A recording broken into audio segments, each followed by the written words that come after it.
Tout d'abord, j'ai été contacté par Lisette, mais à ma grande surprise, parce que la politique, pour moi, c'est quelque chose à quoi je ne pensais pas. Pas question pour moi de faire de la politique, parce que j'avais une très mauvaise opinion des hommes et des femmes politiques.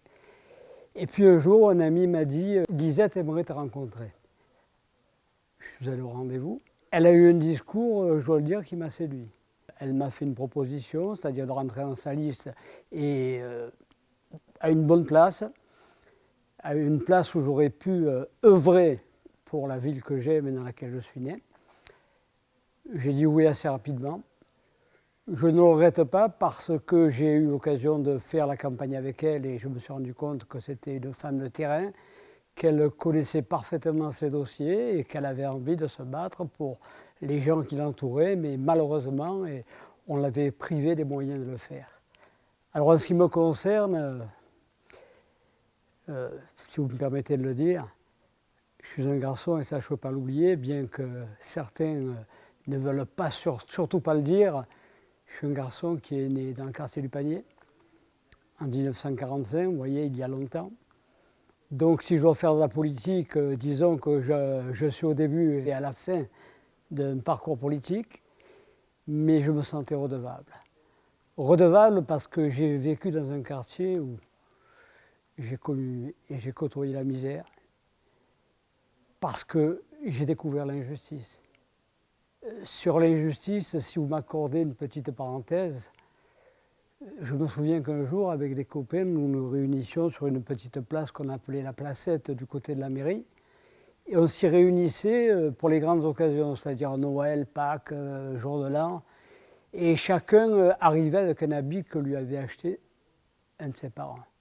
Ça pouvait être une veste, une chemise, un pantalon, et puis on arborait ça fièrement et chacun regardait chez l'autre ce qu'il avait de nouveau.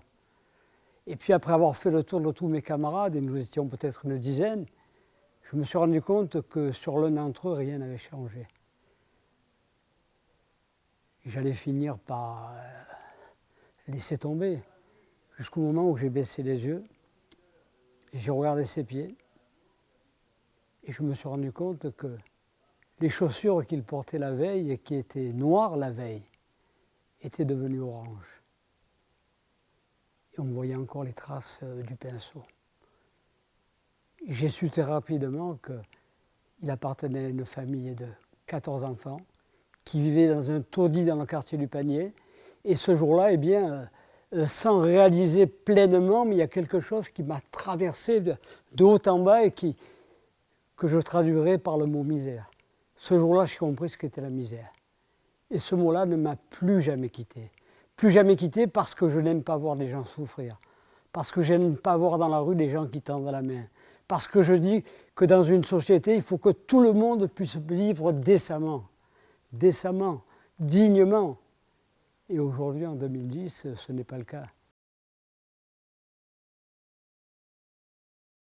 Pour l'instant, je n'ai rien à leur dire parce que, aussi surprenant que cela puisse te paraître, personne ne m'a tourné le dos.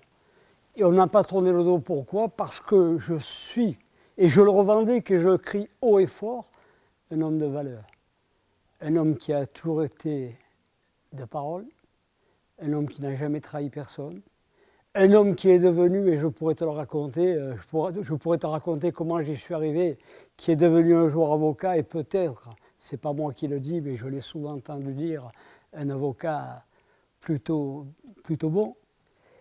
Et cet homme-là, eh bien, s'est fait respecter par tout l'Italie. Par son honnêteté, et n'ayons pas peur des mots, parce que si les mots existent, c'est pour être prononcés, par son courage, par la vigueur avec laquelle il a affronté ceux qui étaient ses adversaires, ses ennemis parfois, qu'il soit avocat ou qu'il soit magistrat. Ma vie a été un combat. Et j'ai un tableau qui caractérise bien cela dans mon salon. C'est un cadeau qui m'a été offert par des amis où on voit sur un échiquier un pion qui est seul dans un angle du tableau et tous les autres pions qui sont en face. Et ils l'ont intitulé « Seul contre tous ». Seul contre tous, ça a été ma vie. Alors ni Dieu ni maître, pas de patron, moi. Moi, mais pas pour moi, pour les autres. Mon combat, ça a été ça.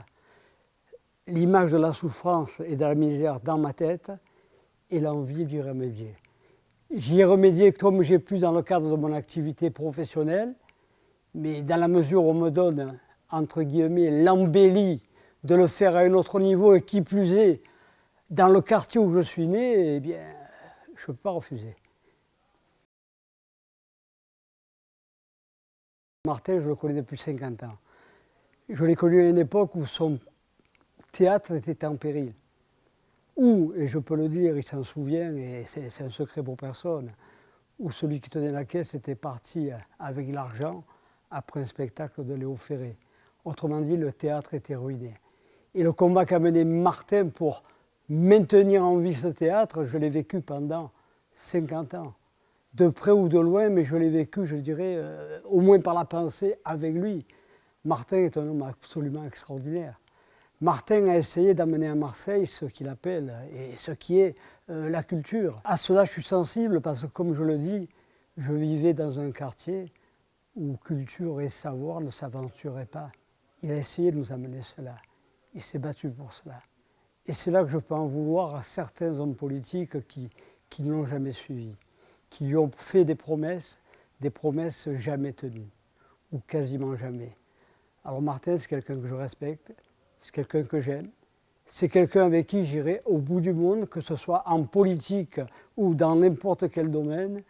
Mais ce que j'aimerais, c'est que, au terme de cette campagne, eh bien, je le vois illuminé par quelque chose d'inattendu, que je vois un Richard Martin au sein du pouvoir. Pas seulement au sein du pouvoir, comme beaucoup prétendent y être, pour avoir un métier. Non, être au sein du pouvoir, le pouvoir de ce qu'il veut faire de la culture. Et quand il parle culture, il ne parle pas que du théâtre Tourski. Il parle de la culture en général. Cette culture qui personnellement m'a fait défaut parce que j'ai quitté l'école très tôt et il a fallu que j'ai 24 ans, que je sois marié, que j'ai un enfant pour tout en travaillant me disant maintenant il faudrait peut-être que tu fasses quelque chose de ta vie. Donc je le dis à mes enfants, je le dis à mes petits-enfants, la culture c'est quelque chose d'extraordinaire mais qu'il faut acquérir de tout jeune. La culture et l'éducation parce que les deux vont de pair.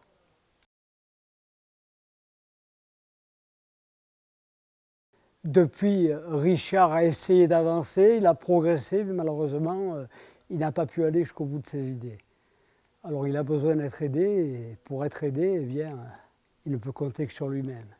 Et compter sur lui-même, malheureusement, c'est s'unir à d'autres.